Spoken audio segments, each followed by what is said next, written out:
Europe में समाजवाद एवं रूसी क्रांति, इस पाठ का अभी हम लोग अभ्यास कर रहे हैं। तो चलिए बच्चों, अभी हम लोग आगे बढ़ते हैं। रूसी क्रांति और सोवियत संघ का वैश्विक प्रभाव, यानी कि जो रूसी क्रांति हुई थी, इसका सारे विश्व पर क्या प्रभाव हुआ इस क्रांति का। यानी कि सोवियत संघ मतलब रशिया, इसके जो क्रांति हुई थी, इसका सारे जग के ऊपर, विश्व के ऊपर क्या प्रभाव हुआ, यह भी हम लोग जानेंगे। बोल्शेविकों ने जिस तरह सत्ता पर कब्जा किया था और जिस तरह उन्होंने शासन चलाया, उसके बारे में यूरोप की समाजवादी पार्टियां बहुत सहमत नहीं थी, क्योंकि ये अभी हम लोग जो देख रहे हैं वो सारे विश्व के ऊपर इसका परिणाम क्या हुआ था। कोई इसके बहुमत में था, कोई इसके बहुमत में नहीं है, ये अभी हम लोग देख रहे हैं। लेकिन मेहनत कशों के राज्य की स्थापना की संभावना ने दुनिया भर के लोगों में एक नई उम्मीद जगा दी थी और बहुत सारे देशों में कम्युनिस्ट पार्टी का गठन किया गया था।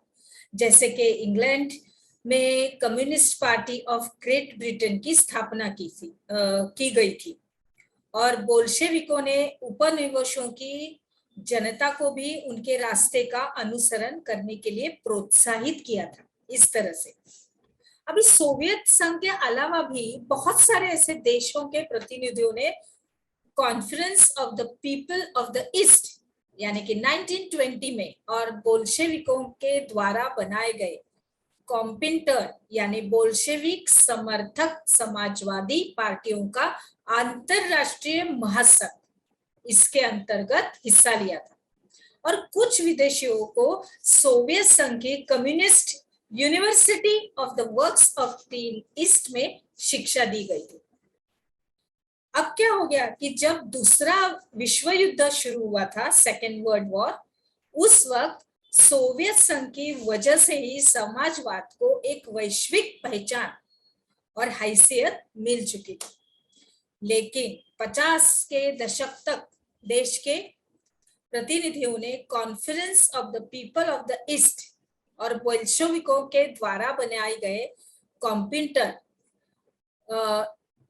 इसमें हिस्सा लिया था और कुछ विदेशियों को सोवियत संघ की communist university of the works of the east में शिक्षा दी गई थी।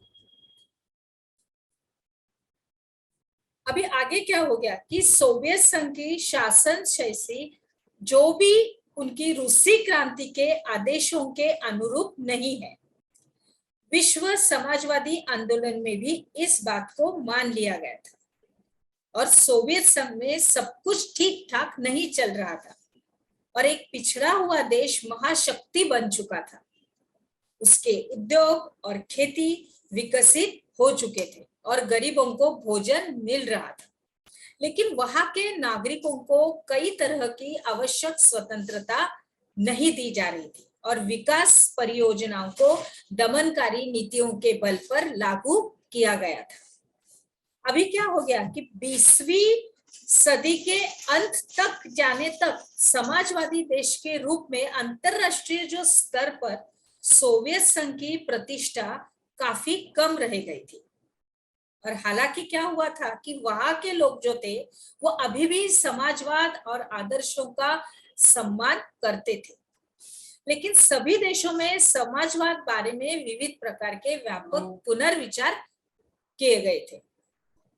यह अभी हम लोग जो पिछले यहाँ से आगे बढ़ गए हैं, तो यहाँ पे हम लोगों को ये जानना बहुत जरूरी था, एक विभाग से दूसरी विभाग तक। आगे देखते हैं कि रूसी क्रांति से प्रेरित होने वाले में बहुत सारे भारतीय भी थे और उनमें से कई ने कम्युनिस्ट विश्वविद्यालयों में शिक्षा प्राप्त की थी।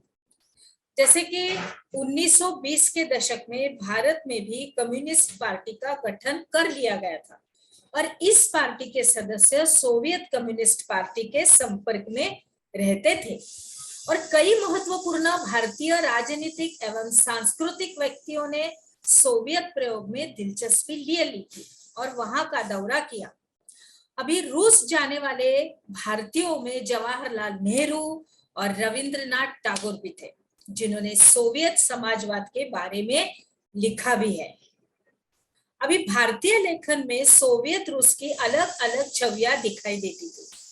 हिंदी में R.S. अवस्थी ने क्या लिखा है 1920 और 21 में कि Russian revolution, Lenin, his life and his thoughts of red revolution नामक किताबें लिखी है, क्योंकि उन्होंने इनके बारे में जानकारी ली थी, उनका अभ्यास किया था और इसीलिए उन्होंने उनके ऊपर ये किताबें लिखी। अभी इनके अलावा भी SD विद्यालंकार, उन्होंने क्या लिखा था, the rebirth of Russia, rebirth यानी पुनर्जन्म रशिया का, तथा the Soviet state of Russia नामक पुस्तकें लिखी थी। और इन सभी विषयों पर बंगाली, मराठी, मलयालम, तमिल, तेलुगु में भी बहुत कुछ लिखा गया था, अन्य अन्य भाषा में सब कुछ लिखा गया था। आगे बढ़ते हैं बच्चों। अभी सोवियत रूस में एक भारतीय 1920 में, देखते हैं क्या लिखता है। अपनी जिंदगी में पहली बार हम लोग यूरोपियों को एशियाइयों के साथ मुक्त भाव से मिलते बतियाते देख रहे थे। जब हमने रूसियों को देश के बाकी लोगों के साथ सहज भाव से घुलते मिलते देखा, तो हमें यकीन हो गया कि हम सच्ची समानता की दुनिया में आ पहुंचे हैं। क्योंकि एक देश के लोग अगर दूसरे देश के लोगों की अगर उनकी सम्मान करने लगते हैं, उनको आदर देते हैं, उनके हिसाब से उनके साथ मिलजुल कर बातें करते हैं, तो इस दुनिया में कोई भी युद्ध नहीं होगा, क्योंकि सबके विचार एक दूसरे से प्रकट होंगे, व्यक्त किए जाएंगे और इससे अच्छाईपन ही बढ़ने वाला है।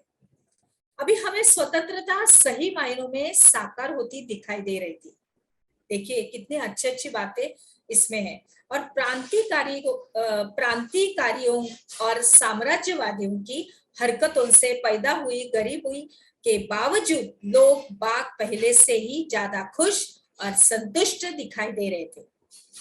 क्रांति ने उनमें आत्मविश्वास और निडरता भर दी है पूरी तरह से।